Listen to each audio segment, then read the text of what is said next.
মহানবী সাল্লাল্লাহু আলাইহি ওয়াসাল্লামের ব্যঙ্গচিত্র প্রকাশ করায় ফ্রান্সের সাথে বাংলাদেশকে কূটনৈতিক সম্পর্ক ছিন্ন করার দাবি জানিয়েছে আহলে সুন্নাত ওয়াল জামায়াত বাংলাদেশ। সকালে বায়তুল মোকাররম মসজিদের সামনে আয়োজিত এক বিক্ষোভ সমাবেশ থেকে এই দাবি জানান সংগঠনের নেতারা। বায়তুল মোকাররম জাতীয় মসজিদের উত্তর গেটে সমাবেশ করে আহলে সুন্নাত ওয়াল জামায়াত নেতারা।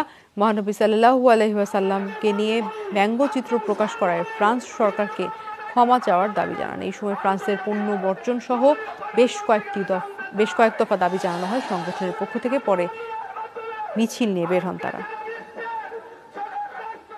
তারা যাতে দ্বিতীয়বার নবী করিম সাল্লাল্লাহু আলাইহি ওয়াসাল্লামের বিপক্ষে কোনো কথা না বলতে পারে এবং যে ব্যঙ্গচিত্র এখন রয়েছে তা প্রতিহত করে। ফ্রান্স থেকে যত পণ্য আসে সবকিছু আমরা সুন্নি মুসলমানরা বর্জন করব, এটাই আমাদের দাবি। আমাদের আখিরি নবীকে কষ্ট দিয়েছে, ব্যঙ্গচিত্র করেছে, আমরা আন্দোলন করে আসছি।